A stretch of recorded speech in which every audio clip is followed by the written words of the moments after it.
ketika pandemi kemudian diberlakukan PSBB, sebagian besar orang mengurangi aktivitas bekerja di ruang publik di luar, maka peristiwa kejahatan-kejahatan di tempat publik akan berkurang. Ya. Kalaupun masih ada kejahatan jalanan, biasanya dilakukan di tempat-tempat yang bagi pelaku kejahatan dipandang kondusif, yaitu tempat yang kurang orang berlalu lalang, ya, atau sepi. Ya. Dulu ramai menjadi sepi. Ya. Kemudian orang-orang yang menjadi korban adalah orang-orang yang lebih cenderung berlalu lalang di tempat publik. Karena untuk kejahatan terhadap rumah seperti pencurian di rumah justru akan berkurang. Karena pencurian dengan sasaran rumah biasanya dilakukan ketika penghuninya tidak ada. Nah, pada masa pandemi orang bekerja di rumah, orang berada di rumah lebih banyak, sehingga kemungkinan pencurian menjadi semakin kecil. Kalaupun masih ada, biasanya dilakukan oleh pencuri yang amatiran, dia tidak memperhitungkan bahwa risiko ketika orang banyak tinggal di rumah itu lebih tinggi melakukan pencurian. Nah, ketika orang banyak tinggal di rumah, ada bentuk kejahatan yang biasanya tidak terlalu tinggi menjadi kemungkinan menjadi tinggi, yaitu kekerasan di dalam rumah tangga. Karena orang lebih banyak tinggal di rumah, kekerasan dalam rumah tangga, korbannya adalah anggota rumah tangga. Nah, ketika anggota rumah tangga lebih banyak tinggal di rumah, maka kemungkinan kekerasan dalam rumah tangga juga meningkat.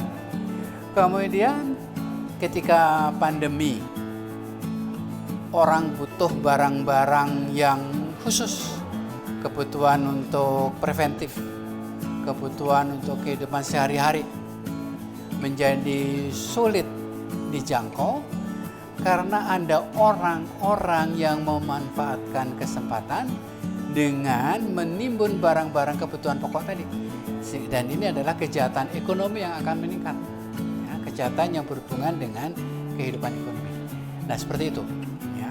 Dan ini kemudian menunjukkan perbedaan bahwa pelaku kejahatan ekonomi yang biasanya orang terhormat, orang terpandang, justru peluangnya lebih besar, frekuensinya lebih besar daripada kejahatan terhadap harta benda biasa, pencurian, perampokan, dan seterusnya. Itu yang sesungguhnya terjadi.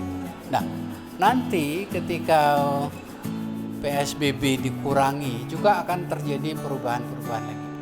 Ya. Seberapa jauh orang kemudian betul-betul menerapkan kehidupan normal yang baru, menjaga jarak dan seterusnya, itu juga akan berpengaruh. Karena kemungkinan melakukan kejahatan di ruang publik bisa dua kemungkinan, lebih mudah atau lebih susah. Lebih mudah karena ketika orang